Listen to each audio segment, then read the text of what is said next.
The announcement to begin boarding the orbital elevator to Earth resounded in the hall. I walked towards the boarding gate with other passengers. This situation, people had a tendency to move as one in the same direction, and sometimes, as Sasha said, they overdid it. I briefly turned back. In the distance I could see the booth selling those silly ninja loans or whatever. They were lending money to even those who were crawling at the bottom of a competitive society. You could effectively call this a social contribution. Yes, you could. But as well as aptly put it, boats did not make money, and French fries were nothing more than just French fries after all. I murmured a word to myself that I had not said in many years. Bubble.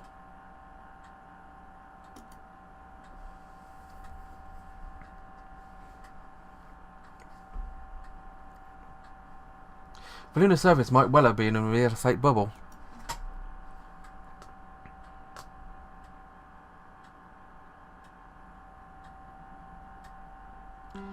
The concept was very straightforward. How is the price of a given thing decided? The classical explanation was by supply and demand. However, that alone couldn't explain the price itself. That's because prices need to be expressed through some sort of monetary value. Therefore, economists thought out an extreme situation to use an example. Let's consider an island where there was one fish and 100 moors. Mr. A had one fish. Mr. B had 100 moors. Since Mr. B was on the verge of starvation, he used 100 moors in possession to buy a fish from Mr. A. From that, we can determine the price of a fish to be 100 moors. Since there are 100 moors and one fish on the island, the only possible situation is one fish equals 100 moors. So what if Mr. A had two fish?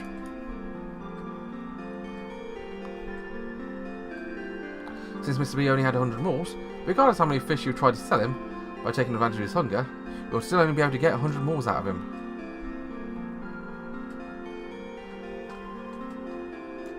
In other words, the value of fish ended up being 50 moors. Here we are. On the island we have one fish and 100 moors in banknotes.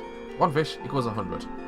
But two fishes, even if you tried selling them, since there are only 100 moors, you only have two fishes equals 100 moors. 100 moors. You have two fishes and 400 moors, one fish equals 200 moors. Two fishes and 600, one fish equals 300, and so on. Conversely, what if Mr. B had 200 moors to spend on one fish? Same logic, you can understand the price of fish was determined by a representative amount of fish and money existing on the island. This is a practical application of that theory. At Spaceport, someone had tried to sell me some loans, and done so despite me telling him I had no income or job whatsoever. In short, I was equivalent to Mr. B on the Story Island, except I had no money. One of the prerequisites of raising a price due to demand was missing. A price of it can only rise because of demand. If there was money to buy said thing, which really stuck out went to be one of the main premises of the lunar surface. The current sale rate of real estate market on the lunar surface could be definitely explained that way.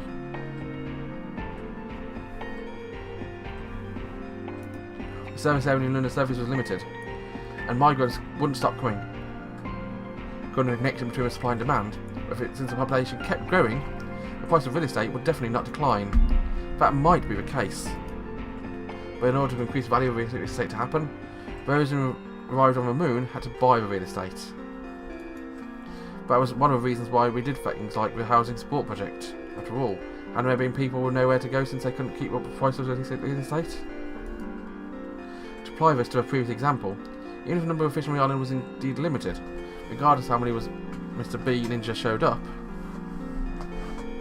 the price of fish wouldn't rise, because they had no money.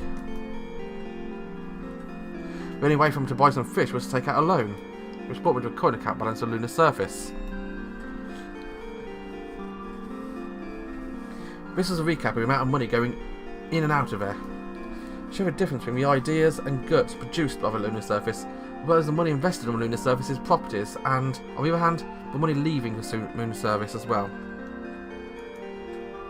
Like the example on the island, the price of real estate on the lunar surface couldn't continue to rise just by adding people.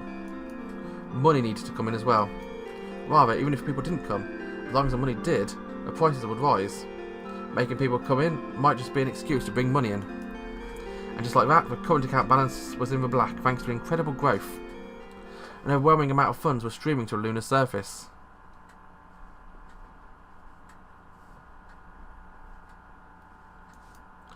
I took a deep breath.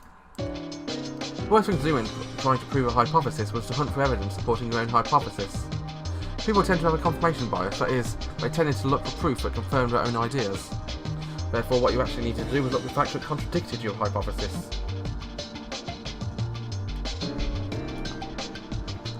The first thing to consider was the increased rate of wages. Perhaps things like ninja loans were just extreme cases. The steep price of real estate was overall due to the people managing to buy a property, thanks to successive salary raises. I consider this for the instant I made a graph using data on wages, provided by research data company specialising in the business field. I can't but laugh scornfully. Didn't even need to compare it to price increases of real estate. As always, for most people, buying property on the lunar surface was seemingly impossible, even if they had worked their entire lives. Come on, what about growth of companies' earnings? Companies often invested their excess earnings into real estate. I tried plotting the growth rate of the earnings and listed companies on the market, but aside from a few amazing companies, the overall rate was high, but not out of the ordinary. Rather, I knew for certain there was countless companies who increased their earnings by relying on the profits made from investing in real estate. Remember that, as I thought, the growth of the market price of real estate was faster than its actual economic growth. However, if only rich people moved to the lunar surface, it would be possible for market price of real estate to grow at a faster rate than the economy itself. I can think of countless possibilities, but I couldn't make up my mind whether or not the data aggregated in front of me supported my own hypotheses, or was just something I was interpreting from a way most convenient to me. At any rate, it was nearly impossible to determine the real value of its investment in the first place. After all, trades were made by agreeing on prices, not on the value of what was traded. Everyone had their own values, and as such the word value held a deeper meaning, because the price was visible while value wasn't. What I could tell a bubble was a situation where there was a discrepancy between the price of something and its real value. Since the real value wasn't something that could be seen, there was no way to tell how big that discrepancy actually was. On one hand, most economists argued the actual value was close to the price resulting from lots of people trading. But in the end, this was just an average of the speculation of lots of people. And that speculation changed depending on the circumstances. After all, even dictatorships were born legally out of democracies that were supposedly to govern fairly while taking into account everyone's opinions. So basically, people like us who didn't know the real value of things could only realise they were in a bubble after it had burst. They only had some sort of reference point. As I was pondering that, realisation suddenly hit me. If prices differing greatly from the actual demand consisted of the bubble, then how about looking things at the prices based on the actual demand? As to what constituted that actual demand, it wasn't the trading price, but its rental value. Real estate investments were originally supposed to anticipate future earnings of people taking out loans. I gathered some data about real estate, and tried to calculate real estate earnings out of the market price for rent. After doing so, I was taken aback by the figure I obtained.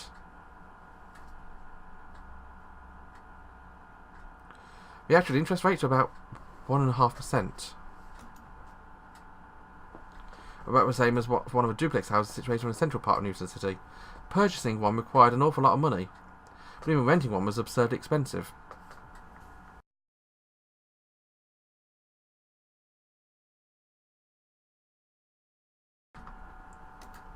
Nonetheless, when you calculated its actual interest rate over a year, it was 1.5%. 1.5%. I put a hand over my mouth. Perhaps absurd. Even American governmental bonds are higher. I tried to calculate the actual interest of other properties using a market price, on the market price they rent. Most of them around 2%. There were only very few over 2.5%. Quite a lot were in the vicinity of 1%. In a word, remember, if you bought a property in order to earn an income by renting it, it would take you over 50 years to recover your initial investment. The house would definitely deteriorate over time. Repairs wouldn't be necessary. It wasn't something meant to last forever. So if, for example, you may manage to not spend any money on repairs, and always have a tenant, when it came time to rebuild the whole thing 40 years down the line, that investment would turn into 10 years worth of deficit.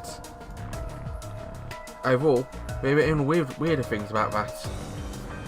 What justified investment returns even lower than the interests of a virtually no-risk investment like governmental bonds issued by a developing country. A country unwritten rule of risk and return, I can only mean that nowadays investing in real estate has become safer than investing in governmental bonds. Was that a joke? I made some calculations using the data Mark had gathered me. Basically, at any given rate, at least one real estate bubble occurring somewhere in the world. I read shudder at the figures in front of me. Regardless of how intense a bubble was in a country, the interest rate never went over 3%. Once the bubble had burst, that rate generally returned to being somewhere between 5 and 7.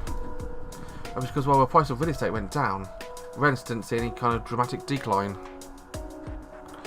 Incidentally, the rents were staying consistent and the interest rate of real estate would be between 3 and 7%. The price of real estate wouldn't be nearly halved, before experiencing a decline towards even a lower price.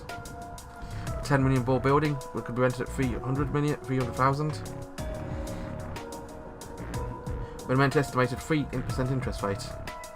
But if a property value went down to 4 million, that 300,000 meant a 7.5% interest rate. When the bubble burst, the price falling from 10 million to 4 million was pretty run-of-the-mill depreciation rate. However, since the lunar surface was also a special case in that matter, there was still a possibility of the interest rate of any real estates to be low. As I pondered this for a while, looking back at that data, I shivered. Until 10 years ago, real estate's interest rate on the lunar surface was around 5%. Moreover, the rental market of value had barely changed. What had changed was the price of real estate itself. The prices determined by the people actually paying money to live in these properties had barely seen any change. That data was backed by statistics for wages. There this really is.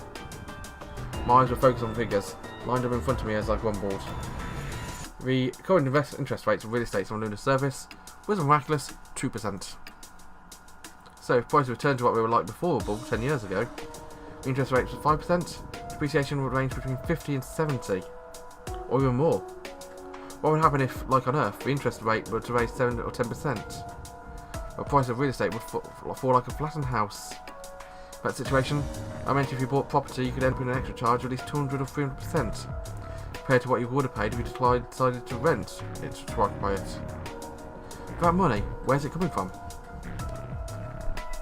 Of course, these are loans, and the people offering them weren't from people from the lunar surface. That's right. Chris had talked about that. This is a financial engine she told me about. It was making waves on the lunar surface by being channeled through ABS and CDOs, money coming from Earth. It's all connected to ABS and CDO. Wasn't that a sign I could no longer ignore them? Was I going to doubt them again? Furthermore, by coming here, I finally found a solution to what had been bothering me. The uneasiness I'd felt every time I heard about the difference in kinds of loans. It's not been summed up as, even if a person who took out this loan encounters difficulties, everything is fine since the price of real estate is otherwise anyway. To me it felt like the same kind of weird configuration as an Ouroboros swallowing its own tail. Credit card loans and car loans and mortgages, they all relied on the profits made from the increase in value of real estate. This rise of the price of real estate depended on the market prices of real estate doing well. If it did well on the market, investors would invest in it. If investors put money into it, its market price would rise. In that case, what would happen if the real estate market, the foundation of this whole thing, declined? What would they do if the price of real estate stumped? What would happen to those who'd taken out ninja loans or something similar, expecting an increase in value? Since they absolutely wouldn't be able to repay either interests or the loan, they would definitely try to sell their property. Wouldn't people planning to do that all start lining up? They didn't mean they were going to go bankrupt in an instant. Same risk or dispersed. That was just a downright lie. She gotta be kidding me. As I whispered this in utter shock, I found while trying to repress something close to nausea. There was a moment when my synapses in the brain started to conjure up a memory. My mind was leading me to think back to a portfolio insurance, a risk hedging scheme created during the good old days. There were lifeboats to be found there, but everyone boarded them. They would sink, with no exceptions. Having reached that point in my reasoning, I closed my eyes. I felt like I'd been released from all the G-forces weighing me down all at once. I felt like I'd finally understood where I was standing in all of this. Then what would I see from there if I opened my eyes? What in the world had Dr. Wallace seen from there?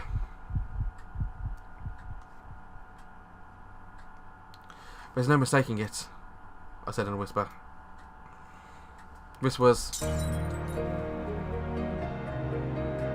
for destruction of a world.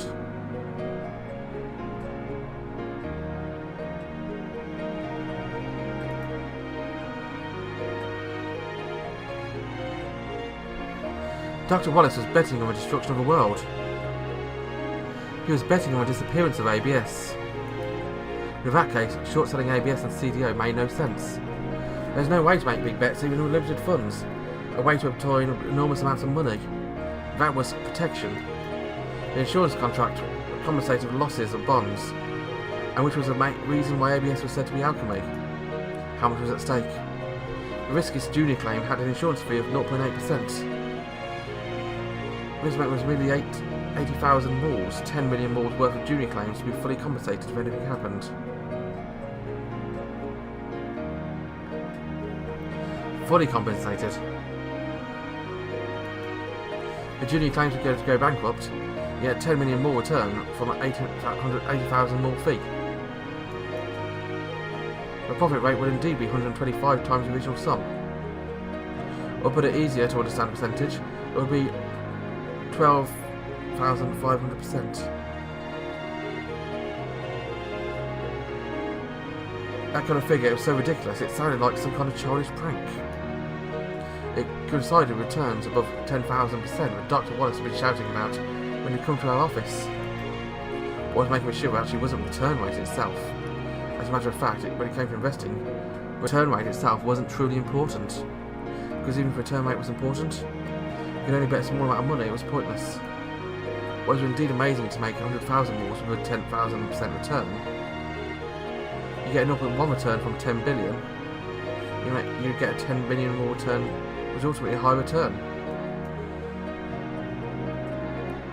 However, for this particular case, there was no need for such a concern.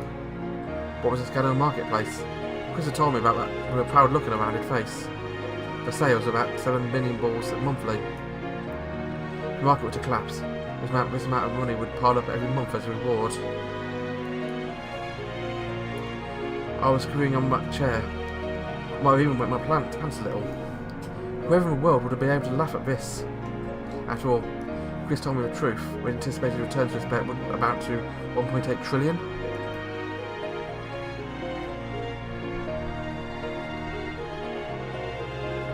I stood up from my chair, then looked out the window. From a room I'd been holed up in over the last 10 days, I could see Earth, which is now close enough that I could no longer see it in its entirety.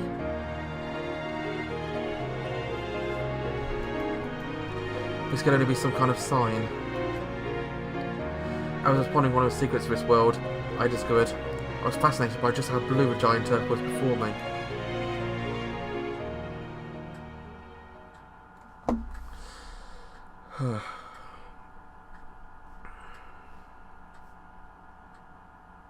Are you crazy? I'm getting a long pause. The answer sounds like the sound of my tablet. Even given lag because my physical distance from the lunar surface, it will take a long pause. Judging from his tone, he probably flabbergasted. Oh well, that was quite a shock, to be honest. I'm going to end this episode here, guys. Join me again to see what Marco thinks of the old shebang. Bye bye.